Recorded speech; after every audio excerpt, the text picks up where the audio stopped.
Hello friend, welcome to J academy. तो दोस्तों, आज हम अध्याय 4 गतिमान आवेश और चुंबक तत्व के बारे में पढ़ेंगे। तो इस चैप्टर को हम जानेंगे। यहाँ पर है गतिमान आवेश और चुंबक तत्व।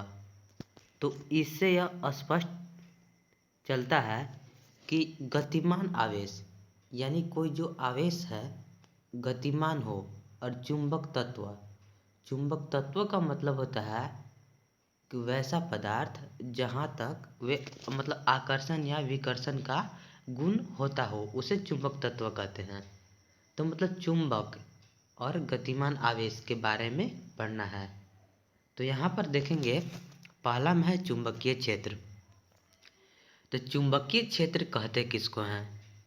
तो हम यह इससे पता चलता है कि चुंबकीय और क्षेत्र मतलब चुंबक का क्षेत्र। तो आप इस डेफिनेशन को याद करने से पहले इसके बारे में अगर थोड़ा सा सोचेंगे और एक बार डेफिनेशन को देख लेंगे तो आपको यह याद हो जाएगा। यानी चुंबक का क्षेत्र किसी, यहाँ पर डेफिनेशन है, किसी चुंबक के चारों ओर के उस क्षेत्र को जिसमें किसी बिंदु पर स्थित चुंबकीय सुई को एक ही दिशा में आकर ठहरती है उसे चुंबक का चुंबकीय क्षेत्र कहते हैं। मतलब चुंबकीय सुई एक निश्चित दिशा पर आकर ठहर जाती है उसे चुंबक का चुंबकीय क्षेत्र कहते हैं। या इसे बोल सकते हैं वे रेखाएं जहाँ तक आकर्षण या विकर्षण का बल अनुभव होता है उस क्षेत्र को चुंबकीय क्षेत्र कहते हैं। ऐसे भी आप बोल सकते हैं। इसके बाद है चुंबकीय बल रेखाएं। तो चुंबकीय बल रेखाएं, आप थोड़ा सा इसके बारे में सोचिए। बल रेखा यहाँ पर क्या है? तो यहाँ पर देखिए, इसका डेफिनेशन दिया गया है, किसी चुंबकीय क्षेत्र में चुंबकीय बल रेखाएं वे काल्पनिक रेखाएं हैं जो चुंबकीय क्षेत्र की दिशा को अविरत प्रदर्शित करते रहते हैं। मतलब यहाँ पर काल्पनिक कहने का मतलब है जो दिखाई नहीं दे। तो यानी जो बल रेखा होता है वो दिखाई नहीं देता है। ये है किसी चुंबकीय क्षेत्र में चुंबकीय बल रेखाएं वे काल्पनिक रेखा हैं जो चुंबकीय क्षेत्र की दिशा को अविरत प्रदर्शित करते रहते हैं। मतलब चुंबकीय क्षेत्र में चुंबकीय क्षेत्र की दिशा को बताते हैं उसे चुंबकीय बल रेखाएं कहते हैं। आप जान रहे होंगे कि एक एन ध्रुव होता है, एक एस ध्रुव होता है। इसके बाद यहाँ पर है ओरेस्टेड का प्रयोग। यहाँ पर देखिए ओरेस्टेड का प्रयोग। तो आप जान रहे होंगे कि ओरेस्टेड एक वैज्ञानिक थे, उन्होंने एक प्रयोग किए थे। तो ओरेस्टेड का नियम याद करने से पहले हम यह जान लें कि ओरेस्टेड यह 4 चैप्टर में है चुंबक तत्व के बारे में। यानी ओरेस्टेड वैज्ञानिक है, वो चुंबक के बारे में ही बताया होगा। इतना अपना दिमाग में रख ले रहिए। इसके बाद इसमें कुछ लगाइए। यहाँ पर है ओरेस्टेड का प्रयोग। जब किसी चालक में विद्युत धारा प्रवाहित किया जाता है तो उसके चारों ओर चुंबकीय क्षेत्र उत्पन्न हो जाता है। इस प्रभाव को विद्युत धारा का चुंबकीय प्रभाव कहते हैं। मतलब ओरेस्टेड था ना, वो कहा था कि अगर हम किसी चुंबक के चारों ओर अगर विद्युत धारा प्रवाहित करेंगे तो उसके जो चारों ओर चुंबकीय क्षेत्र उत्पन्न हो जाता है, उसे विद्युत धारा का चुंबकीय प्रभाव कहते हैं। यहाँ पर चुंबकीय क्षेत्र की तीव्रता सदिश राशि है, इसे याद कर लें। इसके बाद है इस चैप्टर में चुंबकीय क्षेत्र की दिशा का निर्धारण। अब चुंबक के क्षेत्र की दिशा का निर्धारण करने के लिए यहाँ पर 2 नियम है। पहला यहाँ पर है दाएं हाथ की हथेली का नियम और दूसरा का है मैक्सवेल के दक्षिणावर्ती पेच का नियम। तो हम जानेंगे दाएं हाथ की हथेली के नियम क्या है। तो दाएं हाथ के हथेली के नियम में हमारा दाहिना हाथ होना चाहिए। यहाँ पर है इस नियम से अंगूठा जो होता है धारा तथा धनावेश की गति की दिशा को बताता है और चारों उंगलियां अभीष्ट बिंदु की ओर संकेत करता है और हाथ हथेली से धक्का देने की दिशा चुंबकीय क्षेत्र की तीव्रता को बताता है। ये था दाएं हाथ की हथेली का नियम। आप इस तरीका से याद करिएगा कि अंगूठा धारा तथा धनावेश की गति की दिशा बताता है और चारों उंगलियां अभिष्ट बिंदु की ओर संकेत करता है। तो आपको यह जल्दी याद हो जाएगा और यह समझ में भी आएगा। और किसी भी ऑब्जेक्टिव क्वेश्चन से आप पूछा जाएगा तो आप इसे आसानी से बता सकते हैं। और यहाँ पेच का नियम है, यहाँ पेच का नियम है, पेचकस के दाहिने हाथ अंगूठे को घुमाने पर, यानी आप पेचकस को दाहिने हाथ में पकड़ लें और पेचकस की नोक को घुमाएं, पेचकस के पकड़ के घुमाएं, तो जो नोक होता है वो प्रवाहित धारा की दिशा को बताता है और जो अंगूठे की गति की दिशा है वो चुंबकीय बल रेखाएं की दिशा को बताता है। यही था पेच का नियम। इसके बाद यहाँ पर है चुंबकीय क्षेत्र का बीमा है और चुंबकीय क्षेत्र का यहाँ पर मात्रक है। अब यह सदिश राशि है। यहाँ पर देखिए, अगर हमें चुंबकीय क्षेत्र का बीमा और मात्रक निकालना हो तो इस फॉर्मूला से आप मात्रक और बीमा निकाल सकते हैं। F बराबर Q B B sine theta. मात्रक होता है newton second per coulomb metre, या टेस्ला होता है, या वेबर पर मीटर स्क्वायर होता है, या इसका बीमा होता है ml0 t inverse 2 a inverse 1। तो इसे आप लोग याद भी कर सकते हैं। इसके बाद अगला आता है बायो सावर्ट का नियम। ये बहुत ही इम्पोर्टेंट है परीक्षा के लिए। तो आप लोग जान रहे होंगे कि बायो सावर्ट का नियम इसी पार्ट में है जो चुंबक के बारे में है। तो इस अगर पाठ में आप लोग याद रखिएगा कि बायो सावर्ट 4 पार्ट में है, तो आप लोग इससे दिमाग लगा सकते हैं कि 4 पार्ट में चुंबक तत्व यानी चुंबक के बारे में है, तो जरूर बायो सावर्ट ने चुंबक के बारे में ही कुछ बताया होगा। तो यहाँ पर है, क्या बताया था बायो सावर्ट, जो चुंबकीय क्षेत्र होता है धारा के समानुपाती होता है और चुंबकीय क्षेत्र होता है दूसर का में लंबाई के अल्पशील लंबाई के समानुपाती होता है। इसके बाद तीसरका में है जो चुंबकीय क्षेत्र होता है साइन थीटा के समानुपाती होता है और चौथा में होता है चुंबकीय क्षेत्र दूरी के वर्ग के व्युत्क्रमानुपाती होता है। आप लोग 1 2 3 4 गो के अगर याद रखिएगा इस टाइप से, तो इससे जो एक फार्मूला बनेगा यहाँ पर डेल्टा बी समानुपाती आई डेल्टा एल साइन थीटा बटा आर स्क्वायर। यहाँ पर डेल्टा का यूज डी भी आप लोग ले सकते हैं, आई डेल्टा एल साइन थीटा बटा आर स्क्वायर। तो इससे जो डिराइव होकर यहाँ पर ये फार्मूला निकलता है जो म्यू नोट 4 पाई गुने आई डी एल या I delta t l sine theta है यहाँ पर है। तो और यहाँ पर जो के अगर यहाँ समानुपाती हटता है, यहाँ पर के आता है, तो के का यही मान होता है म्यू नोट बटा 4 पाई और म्यू नोट और 4 पाई का वैल्यू होता है 10 के पावर -7। इससे आप लोगों को बहुत ही अच्छे तरीक़ा से रिवाइज हो जाएगा इस चैप्टर। इसके बाद यहाँ पर है वायु या निर्वात की चुंबकशीलता म्यू नोट तथा विद्युतशीलता इप्सिलॉन नोट में संबंध। यहाँ पर संबंध के बारे में भी पूछता है जो काफ़ी इम्पोर्टेंट है। तो अगर इसे व्यंजक प्राप्त करने के लिए भी कह दे तो इस फार्मूले को दिमाग में रखें और इस फार्मूले से ही बना लें। यहाँ पर है चुंबकशीलता और विद्युतशीलता का संबंध है। तो यहाँ सी बराबर 1 बटा अंडर रूट म्यू नोट बटा में इप्सिलॉन नोट होता है। सी बराबर 1 बटा under root mu naught into epsilon naught होता है। इसी से ये फार्मूला निकलता है under root mu naught epsilon naught बराबर 1 बटा सी। इसके बाद यहाँ पर है वृत्ताकार कुंडली के केंद्र पर चुंबकीय क्षेत्र की तीव्रता। इस पर न्यूमेरिकल भी बनता है, यानी कोई भी कुंडली है उसके केंद्र पर चुंबकीय क्षेत्र की तीव्रता हमें ज्ञात करनी है तो इस फार्मूला से ज्ञात हो सकता है। B बराबर म्यू नोट आई बटा 2R। अगर इसका व्यंजक प्राप्त करना है तो इसे अपना बुक में देखें कि किस प्रकार प्राप्त करना है। ये ऑब्जेक्टिव आएगा, इससे व्यंजक प्राप्त करने के लिए नहीं आएगा। और अगर फेरों की संख्या n हो तो म्यू नोट एन आई बटा में 2R से आप लोग ज्ञात कर सकते हैं फेरों की संख्या। इसके बाद है लॉरेंज बल। तो लॉरेंज बल, यहाँ पर एक लॉरेंज वैज्ञानिक के नाम पर यह बल को रखा गया। जिसका नाम था H.A. लॉरेंज।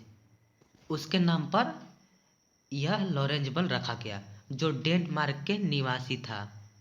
उन्होंने मतलब इसके बारे में बहुत ही गहन तरीके से पढ़े थे और इनकी खोज की थी।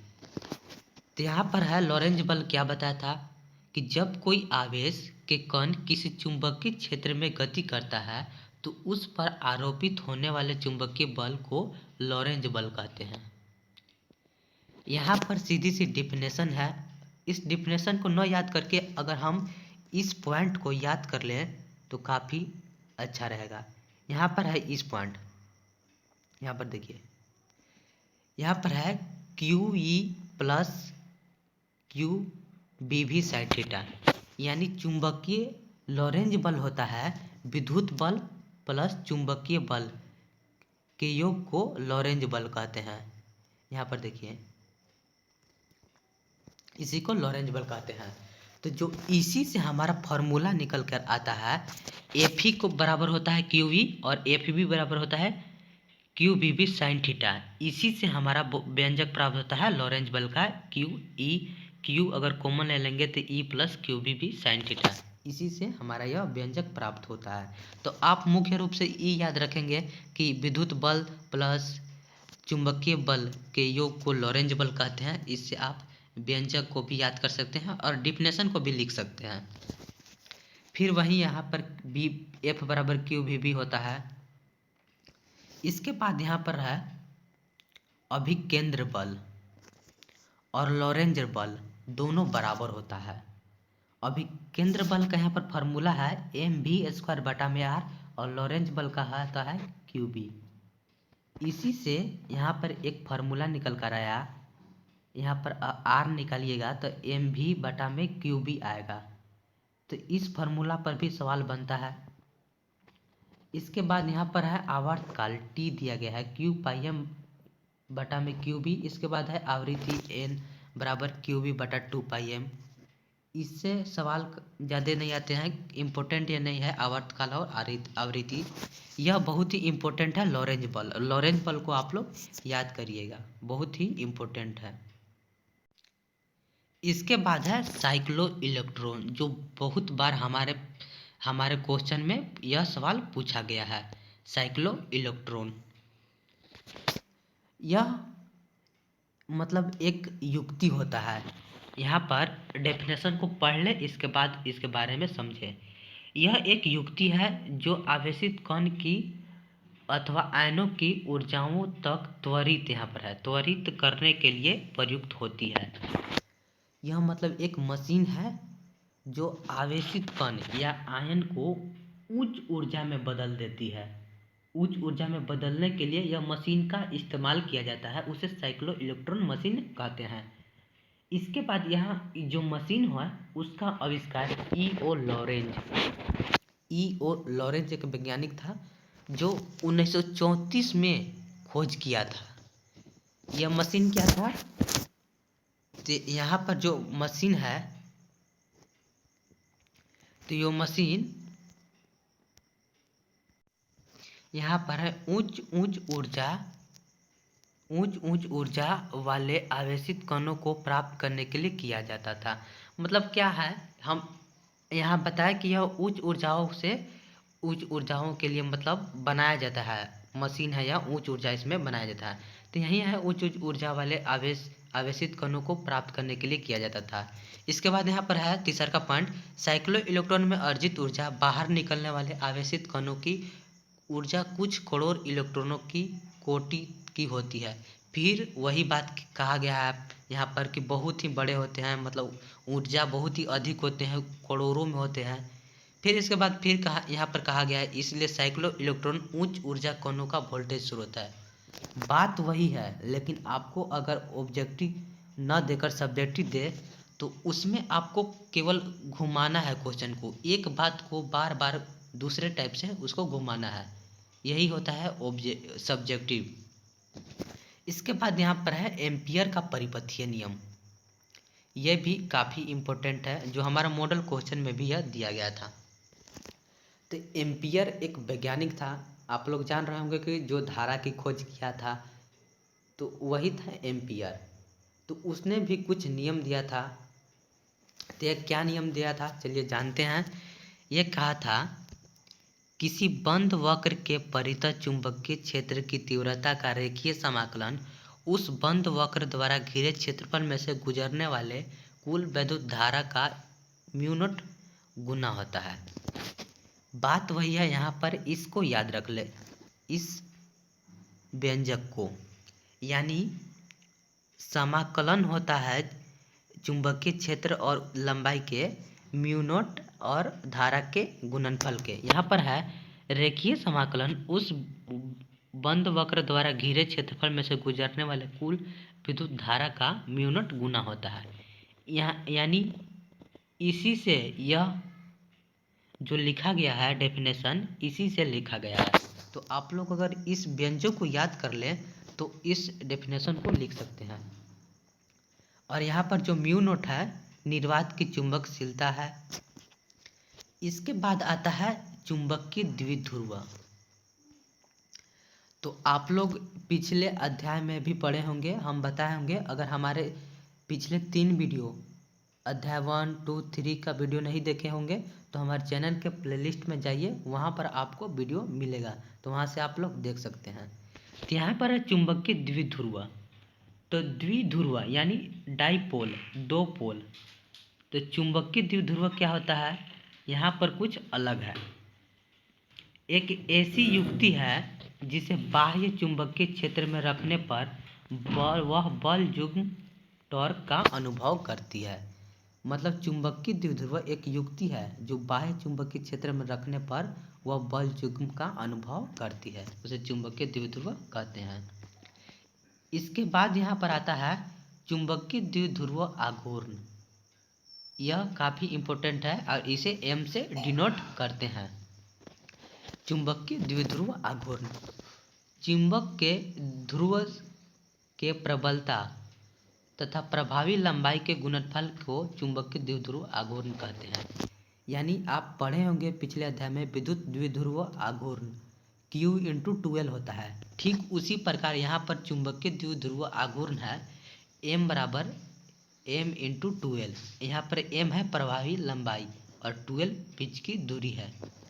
तो यही था इसका व्यंजक विद्युत चुंबकीय द्विध्रुव आघूर्ण का। इसे M से डिनोट करते हैं और इसका व्यंजक आप लोग याद रखिएगा, तो इस डेफिनेशन को भी लिख सकते हैं। यहाँ पर वही है टॉर्क बराबर MB साइन थीटा। टॉर्क बराबर एक होता है NI साइन थीटा, जो यहाँ फेरों की संख्या है। यहाँ बीमा है और यहाँ पर मात्रक है।